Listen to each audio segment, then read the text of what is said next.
Баршаңызға сәлем. Бүгін сіздермен осындай өте керемет болып шығатын той дастархандардағыдай бауырсақтың рецептімен бөлісетін боламын. Той бауырсағы деп те атауға болады. Видеоны соңына дейін қараңыздар. Каналға жазылмаған болсаңыздар, жазылып қойыңыздар. Бауырсағымызды жасауға кірісеміз. Ол үшін бізге ыдысымызға 2 жұмыртқамызды саламыз, және де тұзымызды саламыз, оның үстіне қантымызды саламыз, және еріп тұрған 82,5% сары майымызды салып, және майонезімізді салып, жақсылап барлығын араластырып аламыз. Осы массамыз толық араласқаннан кейін алдын ала ашып, көтеріліп дайын тұрған ашытқымызды салып, тағы да жақсылап араластырып аламыз. Осы араластырылған массамыздың үстіне жылы сүтімізді және де жылы суымызды құямыз. Сүт пен суды міндетті түрде жылытып алыңыздар, себебі біздің ашытқымыз көтерілмей қалады. Және осы дайын болған массаның үстіне алдын ала електен өткізілген ұнымызды салып, жақсылап жұмсақ қамыр илеуге кірісетін боламыз. Бауырсағыңыздың қамыры жұмсақ, жақсы шығу үшін илеудің де маңызы зор, сондықтан қолымызбен өте қатты етпей, осылай жақсылап жұмсақ қамыр илейміз, және де соңына қарай осылай бір ас қасық сұйық майымызды құйып, жақсылап араластырып, қолымызбен осылай басып, иін қандырып илейтін боламыз, және де қамырымызды бетін жауып, жылы жерге көтерілгенше қалдырамыз.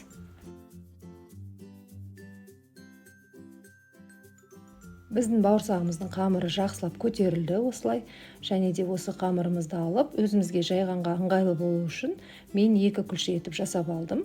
Және де бір рет илеп демалдырып алатын боламыз. Осылай 2 күлше жасаймыз. Дайын күлшелерімізді 1-5 минутқа бетін жауып, тағы да демалдырып аламыз. Және де толық демалғаннан кейін біреуін алып, бауырсағымыздың қамырын жайып, кесіп, яғни бауырсақ формасын жасаймыз. Бауырсағымыздың қамырын өте жұқа етіп жаймаймыз. Егер де жұқа болып кететін болса, сіздің бауырсақтарыңыз қытырлақ болып, іші қуыс ауа болып қалады. Сондықтан қалыңдығын осы видеода көрсетілгендей етіп, өте жұқа етпей, бір қалыпты етіп жайып аламыз, және барлық жерін тегістей жаямыз. Шет жағы қалың болып қалмау керек. Бауырсақтың формасын кесіп ойып алу үшін мен осындай ыдысты қолдандым.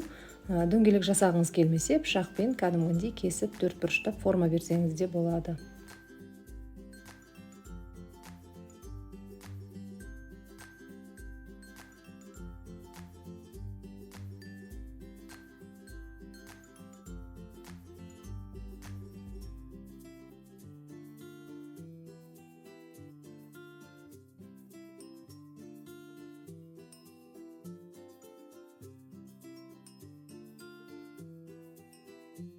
Барлық бауырсақтарымыздың формасын беріп болғаннан кейін осылай мата шүберекке жайып, бетін жауып, осылай көтерілгенге дейін қалдырамыз.